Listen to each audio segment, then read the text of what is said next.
చాలా వివరంగా చిన్నపిల్లలకు కూడా అర్థమయ్యేటువంటి ఒక రీతిలో మా గౌరవనీయ మాజీ మంత్రివర్యులు గంగుల కమలాకర్ గారు మాట్లాడినారు. అదేవిధంగా మా వినోదన్న అయితే ఓ పెద్ద ఛాలెంజే ముందు పెట్టిండు. మరి వాళ్ళు నిద్రపోరో తెలియదు. ఇది ఎక్కడ కొత్త పంచాయతీ పెట్టిండు, నేనేదో విమర్శిస్తాను ప్రాజెక్ట్ కట్టమంటాడా అని చెప్పని, కొత్త ప్రాజెక్ట్ కట్టమంటాడా అని చెప్పని ఛాలెంజ్ పెట్టిండు వినోదన్న. మరి బండి సంజయ్, రేవంత్ రెడ్డి ఏం చేస్తారో చూద్దాం. దాంతోపాటు ఓ 2-3 విషయాలు నేను మీడియా ద్వారా ప్రజలందరికీ పంచుకునేటువంటి ఒక ప్రయత్నం చేస్తాను. నిన్న భారతీయ జనతా పార్టీకి అధ్యక్ష పదవి కోసం పోటీలో ఉన్నటువంటి ఈటల రాజేందర్ గారు, పార్లమెంట్ సభ్యులు, వికసిత సంకల్ప సభ, వికసిత భారత్ సంకల్ప సభ, సంథింగ్ లైక్ దట్, భారత వికసిత సంకల్ప సభ, ఒక పెద్ద సభను ఆయన ఆర్గనైజ్ చేసుకున్నారు. ఆర్గనైజ్ చేసుకొని దాంట్లో మాజీ గవర్నర్ గారు విద్యాసాగర్ రావు గారు ఉన్నారు, డాక్టర్ లక్ష్మణ్ ఉన్నారు, కిషన్ రెడ్డి గారు ఉన్నారు, హూస్ హూ ఆఫ్ బీజేపీలో ఉన్నటువంటి అగ్రనాయకత్వం అంతా కూడా ఆ మీటింగ్లో ఉన్నది. ఇది నేను గుర్తు చేస్తా ఉన్నా. ఒకడు లేడు అందులో, బండి సంజయ్ లేడు. మొత్తం బీజేపీ అగ్రనాయకత్వం అంతా మీటింగ్లో ఉంటుంది, ఒక్కడు మాత్రమే ఆ మీటింగ్లో లేదు, అది బండి సంజయ్ గారు. రెండోది, ఇంకొక సంఘటన మీకు గుర్తు చేసే ప్రయత్నం చేస్తాను.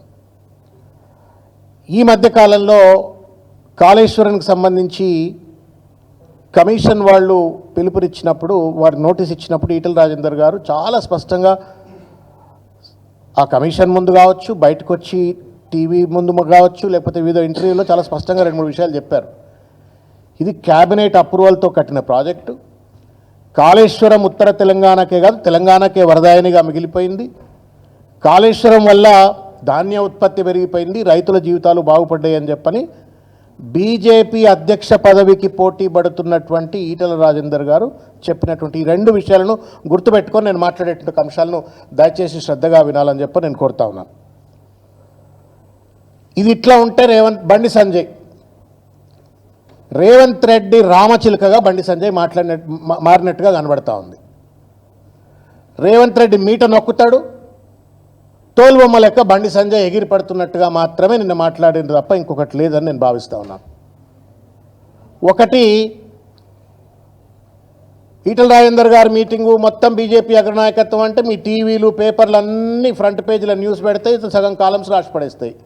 పక్కన నా వార్త కూడా రావాలా అని చెప్పని ఆ స్పేస్ మేనేజ్మెంట్ కోసం చిల్లర డ్రామాలు ఆడినరా, మొత్తానికి ఒక ప్రత్యేకమైన ప్రెస్ మీట్ పెట్టినరు. అది ఆ మీటింగ్ను నలిఫై చేసేటట్టు ఒక ప్రయత్నం. రెండవది, సిబిఐ ఎంక్వైరీ జరగాలని చెప్పని నిన్న చిలక పలుకులు పలికిండు బండి సంజయ్ గారు. ఒకవేళ సిబిఐ ఎంక్వైరీ జరిగినట్టయితే we're ready, party is ready. KCR గారు, హరీష్ రావు గారు, లేకపోతే పార్టీ అంతా ఏ ఎంక్వైరీలైనా పెట్టుకొని ప్రజల ముందు కాళేశ్వరం ప్రాజెక్టు ఒక వరదాయిని లెక్క నిలబడ్డది కాబట్టి ఏ ఎంక్వైరీ పెట్టుకున్నా, ఎన్ని హెరాస్మెంట్లు చేసినా రైతుల కోసం మేము కొట్లాడతామని చెప్పని పార్టీ రెడీగా ఉన్నది. మరి ఈ దీంట్లో ఆల్రెడీ నోటీసులు ఎదుర్కొన్నటువంటి ఈటల రాజేందర్ కూడా సిబిఐ ఎంక్వైరీ వస్తాయి కదా. ఈటల రాజేందర్కు సిబిఐ ఎంక్వైరీ ఎదుర్కొన్న తర్వాత ఓ సిబిఐ విచారణ ఎదుర్కొంటున్నవాడిని పార్టీ అధ్యక్ష పదవి ఎట్లా చేస్తారు, తప్పిస్తారు కదా అని చెప్పని అదొక రెండో కుట్రకోణం. ఒకటి, మీటింగ్ స్పేస్ రావద్దు, మీడియాల కవరేజ్ రావద్దు, తనది కూడా సమానమైన కవరేజ్ రావాలా. ఒకవేళ తనన్నట్టుగానే సిబిఐ ఎంక్వైరీ జరిగినట్టయితే, ఈటల రాజేందర్ కూడా సిబిఐ కేసులో ఇంప్లికేట్ అయినట్టయితే ఈటల రాజేందర్ బీజేపీ అధ్యక్ష పదవికి అనర్హుడు అవుతాడు. నా కుర్చీకి నేను మళ్ళీ కుర్చీ మీద కూర్చోవడానికి నాకు పోటీ ఉండదు, ఈటల రాజేందర్ని ఇట్లనే తప్పిస్తున్నది రెండో కుట్ర. మూడో కుట్ర ఏంటి అంటే, ఊరంతా ఒక దారి అంటే ఉలిపికట్ట ఒక దారి. తెలంగాణ అంతా అట్టుడికి పోతా ఉంది. ముఖ్యంగా గోదావరి పరివాహక ప్రాంతంలో ఉన్నటువంటి ప్రజలు కావచ్చు, రైతులు కావచ్చు, రాజకీయ నాయకులు కావచ్చు, అందరూ కూడా ఆగమాగం అయిపోతూ ఉన్నారు. ఇవాళ ఈ బరకచెర్ల అని చెప్పని ఒక అడ్డమైన ప్రాజెక్టు చంద్రబాబు నాయుడు కడతా ఉన్నాడు. మా గోదావరి నీళ్లు ఎత్తుకపోయేటువంటి ఒక ప్రయత్నం చేస్తూ ఉన్నాడు. మా బతుకులు ఎట్లా అని చెప్పని రైతులు ఆగమాగం అవుతుంటే వాళ్లకు సంబంధించిన సమస్యలు మాట్లాడతలేడు రేవంత్ రెడ్డి.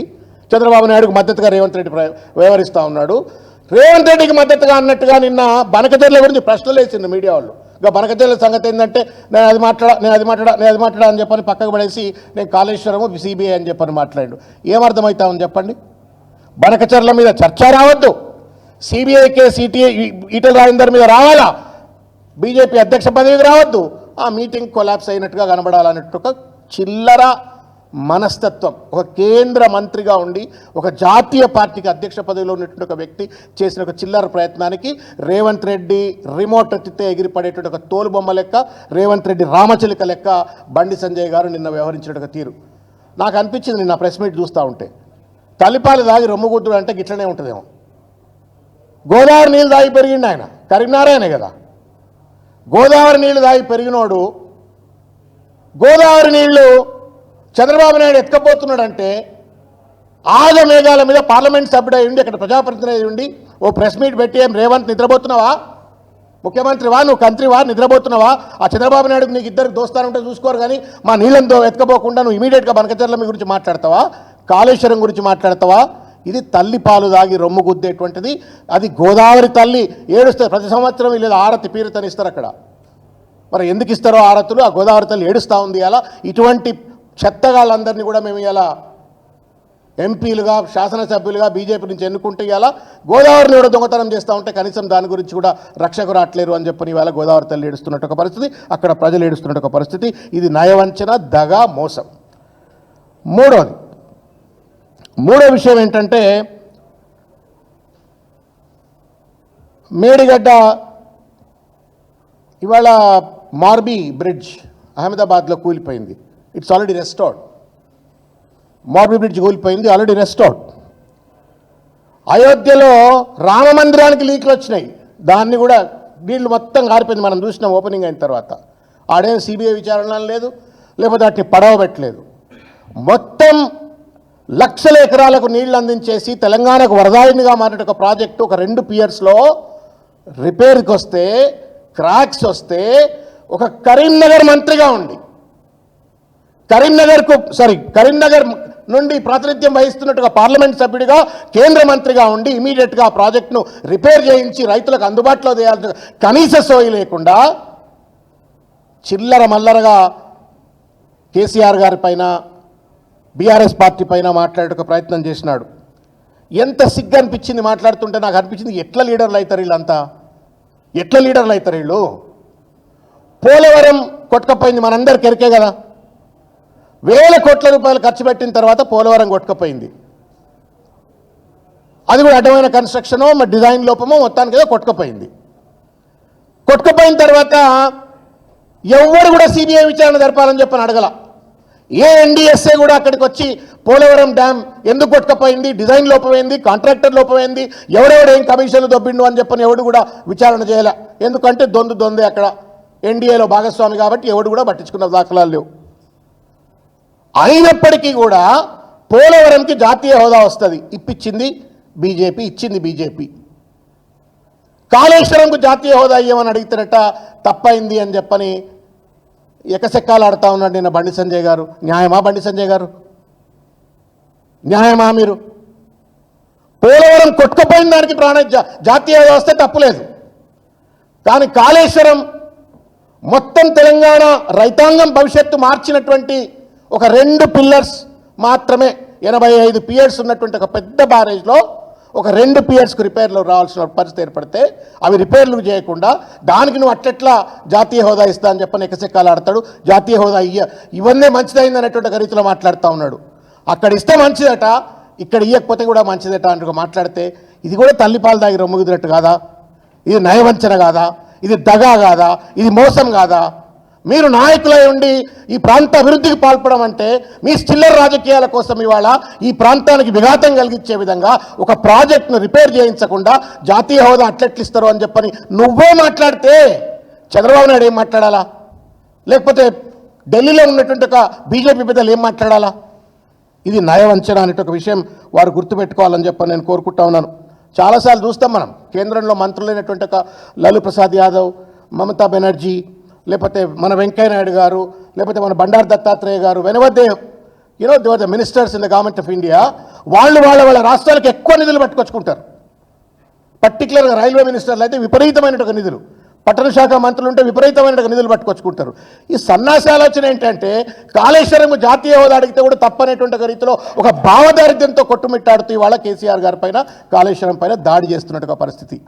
వాళ్ళేమో వాళ్ళ రాష్ట్రాలు బాగుపరుచుకుంటారు, మీరేమో రాష్ట్రాలు అధోగతి పాలు చేసే ప్రయత్నం చేస్తూ ఉన్నారు. ఇది ఎంతవరకు న్యాయం అని చెప్పని అడుగుతూ ఉన్నాను. ఇకపోతే ఇకపోతే ఒక రెండు ముఖ్య విషయాలు మీ దృష్టికి తీసుకొచ్చేట ఒక ప్రయత్నం చేస్తున్నా. కాళేశ్వరం ఏటీఎం అని చెప్పని నరేంద్ర మోడీ గారు అన్నారు మనకు కూడా ఎరికేది, దాన్ని మళ్ళీ అన్నాడు ఆయన. మరి రేవంత్ రెడ్డి ఆర్ఆర్ ట్యాక్స్ వసూలు చేస్తున్నాను కూడా అన్నాడు కదా. నరేంద్ర మోడీ గారు పలు సందర్భాలలో రేవంత్ రెడ్డి ఆర్ఆర్ ట్యాక్స్ వసూలు చేస్తున్నాడు అని చెప్పని అన్నాడా అనలేదా? బండి సంజయ్ గారు మీరు చెప్పండి. నరేంద్ర మోడీ గారు కాళేశ్వరం మీద అన్న మాట గుర్తొచ్చింది నీకు, రేవంత్ రెడ్డి మీద ఆర్ఆర్ ట్యాక్స్ అన్న మాట నీకు ఎందుకు గుర్తు రావట్లేదు బండి సంజయ్? ఇది ఎట్లా న్యాయం అయితే చెప్పండి. అంటే రేవంత్ రెడ్డికి రక్షకుడు నువ్వేమన్నా? రేవంత్ రెడ్డి రామచిలుకవా నువ్వేమన్నా షీల్డ్ రేవంత్ రెడ్డికి ఏమన్నా? ఒక్కసారి నేను రాత్రి నుంచి దొలాడుతా ఉన్నా, because when I making the statement I wanted to be little more authentic. ఎక్కడన్నా బీజేపీకి చెందినటువంటి ఒక తెలంగాణ రాష్ట్ర నాయకత్వం రేవంత్ రెడ్డి పైన సిబిఐ విచారణ జరగాలనో ఈడీ విచారణ జరగాలనో రేవంత్ రెడ్డి చేస్తున్నట్టు అవినీతి పనులపైన ఒక్క మాట అన్నా ఎవరన్నా మాట్లాడినరా అని చెప్పని రాత్రంతా కూర్చొని వెళ్ళాడిన. ఏఐ టూల్స్ చూసినా, గూగుల్ చూసినా, ఇవి చూసినా అవి చూసినా ఎక్కడా కనబడతలా. సిగ్గు ఎగ్గు లేదు ఇప్పుడు ఈ బండి సంజయ్ గారికి కావచ్చు, ఇంకోళ్ళకి కావచ్చు. మోడీ అన్నాడు ఆర్ఆర్ అన్నాడు, ఏటీఎం అన్నాడు. మరి మోడీ అన్న మాటలు నువ్వు ఎందుకు మాట్లాడతలేవు? మోడీ విధానమే మా విధానం కాళేశ్వరం అంటున్నావు. మోడీ ఏమైనా రిపేర్ చేయొద్దు అంటున్నాడా? అట్లంటే ఒకవేళ కనుక కాళేశ్వరం రిపేర్ చేయొద్దని మోడీ అన్నా బండి సంజయ్ అన్నా తెలంగాణ గడ్డ మీద తిరిగాడేటువంటి ఒక నైతిక రాత ఇద్దరికి కోల్పోతారు. మరొకసారి ఏ ముఖం పెట్టుకొని మీరు కరీంనగర్ దగ్గర పోయి ఓట్లు అడుగుతారు, లేకపోతే మోడీ వచ్చి ఇక్కడ తెలంగాణలో ఏ రకంగా ప్రచారం చేస్తాడు? ఇవాళ ఇంకొక విషయం నేను ఒక 3-4 సూట్ అయినటువంటి ఒక విషయాలు నేను తెలంగాణ ప్రజల ముందు ఉంచేటువంటి ప్రయత్నం చేస్తా. బండి సంజయ్ గారు మీరు కూడా వినాలి కేర్ఫుల్గా. ఊకే సిబిఐ విచారణ అని అంటా ఉన్నావు కదా. రేవంత్ రెడ్డి రక్షకుడైనటువంటి ఒక బండి సంజయ్ గారు దయచేసి ఏ రకంగా రేవంత్ రెడ్డిని కాపాడుతున్నారు అనేటువంటి ఒక విషయాన్ని కేంద్ర హోంమంత్రి ఓటుకు నోటు కేసులో ఎన్ఫోర్స్మెంట్ డైరెక్టరేట్ వాళ్ళు ఫిబ్రవరి 2019 నాడు ED entered into the fray. Vem Narender Reddy గారు, రేవంత్ రెడ్డి గారు, ఉదయ్ సింహారెడ్డి గారు, ఇంకా ఎవరెవరో అందరి పేర్లు పెట్టి వాళ్ళు ఛార్జ్షీట్లో ఈ ఈడీ కేసులో ఇరికిచ్చినారు. ఏమైంది ఈ కేసు బండి సంజయ్ గారు? ఏమైంది ఈ కేసు? కేసీఆర్ గారి పైన సిబిఐ విచారణ జరగాల అని చెప్పని కోరుతున్నావు, ఈడీ విచారణ జరగాలని కోరుతున్నావు. రేవంత్ రెడ్డి మీద ఆల్రెడీ ఈడీ విచారణ నమోదైంది, ఛార్జ్షీట్ హస్ బీన్ ఫైల్డ్. ఒక్కనాడన్నా నీ నోట్లోకి వెళ్ళి ముత్యాలు రాలినాయా బండి సంజయ్ గారు రేవంత్ రెడ్డి గురించి? ఒక్కసారన్నా ఈ కేసు ఏమైంది, ఈడీ ఎందుకు విచారణ జరపలేదు? ఈడీ ఒకసారి ఓటుకు నోటు కేసులో ఈయన పేరు దర్జ్ చేసిన తర్వాత ముఖ్యమంత్రి హోదాలో కూర్చునే నైతిక రాతలేదని ఒక్కనాడని అన్నవా?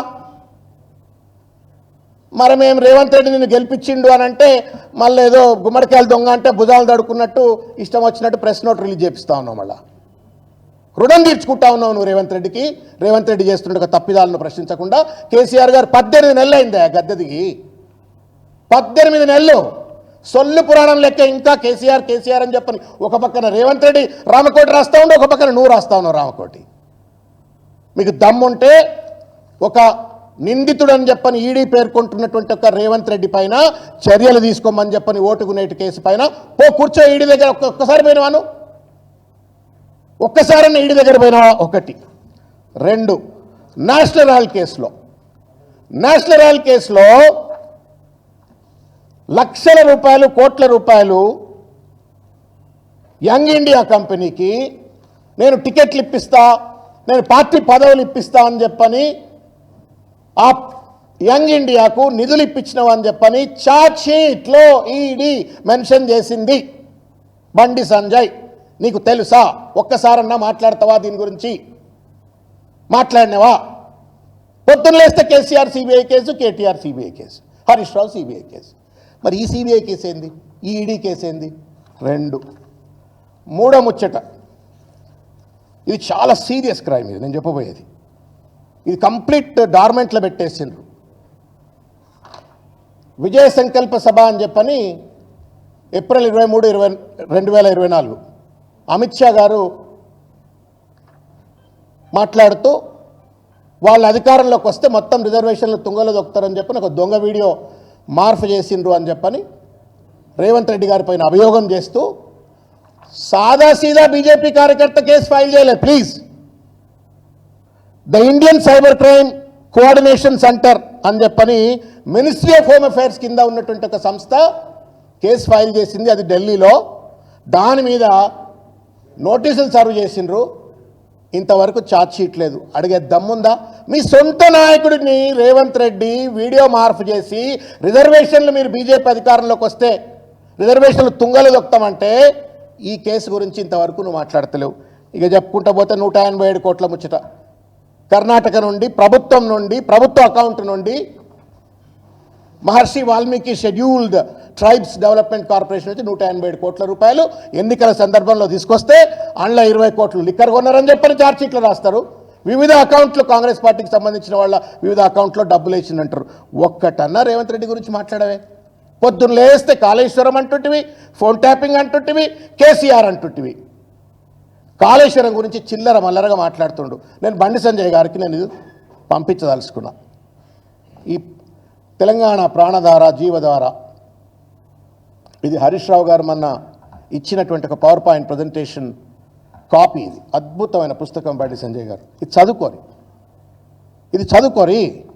3 బ్యారేజీలు, 15 రిజర్వాయర్లు, 19 సబ్స్టేషన్లు, 21 పంప్ హౌజులు, 203 కిలోమీటర్ల సొరంగాలు, 1531 కిలోమీటర్ల గ్రావిటీ కెనాల్స్, 98 కిలోమీటర్ల ప్రెషర్ మెయిన్స్, 141 టీఎంసీల స్టోరేజ్ కెపాసిటీ, 530 మీటర్ల ఎత్తుకు లిఫ్ట్, 240 టీఎంసీల వినియోగం. ఇది కాళేశ్వరం.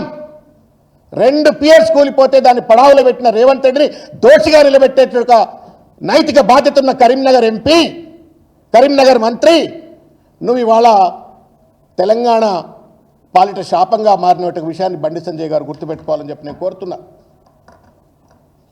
ఇంకొక ముచ్చట, అరే మీరు ఈటల రాజేందర్ గారికి మీకు ఇద్దరు పంచాయతీ ఉంటే ఊరిమురిమి పిల్లి ఎవరి మీదనో పడ్డట్టు మీరు తెలుసుకోరు భయ్. మాకేది గల్లాలు పట్టుకోరా బీజేపీ ఆఫీస్లో కొట్లాడుకోరు ఈటల రాజేందర్ బండి సంజయ్. పార్టీ స్టాండ్ అన్న నీది పార్టీ స్టాండ్ అని నువ్వు చెప్తున్నావు, నాది పార్టీ స్టాండ్, నాది నైతిక స్టాండ్ అని ఆయన చెప్తున్నావు. మీరు ఫస్ట్ తెలుసుకోరు. మీ అధ్యక్ష పదవుల కుర్చీల కోసం కాళేశ్వరం మీద దుమ్మెత్తి పోస్తా అంటే తెలంగాణ రైతాంగం నోట్లో బండి సంజయ్ గారు మన్ను పోసినట్టే అనే ఒక విషయాన్ని దయచేసి గుర్తు చేసుకోవాలని చెప్పని కోరుతా ఉన్నాను. ఇప్పటికైనా బాధ్యత ఉంటే నీకు నిజంగానే కనుక కరీంనగర్ ప్రజలు ఓట్లేస్తే ఎంపీ అయితే అక్కడి నుండే నువ్వు మంత్రి అయితే మేడిగడ్డ దగ్గర కూర్చొని ఆ 2 పియర్స్ను రిపేర్ చేయించాలా. నువ్వు ఫోన్ చేస్తే రేవంత్ రెడ్డి ఫోన్ ఎత్తాడు కదా, నువ్వు ఫోన్ చేయగానే ఎత్తాడు, ఎక్కడ పడితే అక్కడ ఫోన్ ఎత్తాడు. రిపేర్ చేయించండి. మా వినోదన్ అన్నట్టు దమ్ముంటే ధైర్యం ఉంటే ఢిల్లీలో నీకు నిజంగానే పరపతి ఉంటే రేవంత్ రెడ్డి మీద ఇన్ఫ్లుయెన్స్ ఉంటే ఆ తుమ్మిడిహెట్టు దగ్గర 152 ఫీట్ల ఎత్తుకు ప్రాజెక్టు కట్టురి, మీటర్ల ఎత్తు దగ్గర ప్రాజెక్టు కట్టురి. చిల్లర మల్లరగా మాట్లాడి మీరు పలచన కాకండి. తెలంగాణ ఉద్యమ కాలంలో చాలాసార్లు అంటుంటివి తెలంగాణకు శాపం, తెలంగాణకు అన్యాయం చేస్తున్నటువంటిది ఆంధ్ర నాయకులు కాదు, తెలంగాణలో ఉంటూ తెలంగాణ నాయకులే బానిస మనస్తత్వంతో బాధ్యతారాహిత్యంతో వ్యవహరించి తెలంగాణకు అన్యాయం చేస్తున్నారు అని చెప్పినాం. ఇవాళ తెలంగాణ వచ్చిన 10-12 సంవత్సరాల తర్వాత కూడా మళ్ళా తెలంగాణకు ఆంధ్ర పాలకవర్గం అన్యాయం చేస్తూ ఉంటే బండి సంజయ్ కరీంనగర్ అంటే ఒక గుండెకాయ తెలంగాణకు, విప్లవాల గడ్డ అది. ఆ గడ్డ నుంచి ప్రాతినిధ్యం వహించేటువంటి ఎంపీ, పార్లమెంట్ సభ్యుడు, మంత్రి అయి ఉండి తెలంగాణకు అన్యాయం చేస్తున్న చంద్రబాబును అడగడు, చంద్రబాబుతో కుమ్మక్కైనటువంటి రేవంత్ రెడ్డిని అడగడు, రైతాంగం నోట్లో మన్ను కొట్టే ప్రయత్నం చేస్తూ ఉన్నారు. ఇది ప్రజలు మీడియా దయచేసి అర్థం చేసుకోవాలని చెప్పి నేను కోరుతా ఉన్నాను. ఈ లట మళ్ళీ ఇక సుతపలుకులు మలుపుతా ఉన్నారు. అందరికీ అవకాశం ఇచ్చిండ్రట, మాకొక్కసారి అవకాశం ఇవ్వాలట. అవకాశం ఇవ్వకపోతేనే ఇంత ఆగమాగం చేస్తూ ఉన్నారు మీరు. ఇక ఇస్తే ఏం చేస్తారు ఆగం చెప్పుని? మొత్తం ఆంధ్రాకో లేకపోతే ఇంకెక్కడికో మొత్తం తాకట్టు పెట్టేస్తారు మీరు, గుజరాత్కు తాకట్టు పెట్టేస్తారు. Thank you.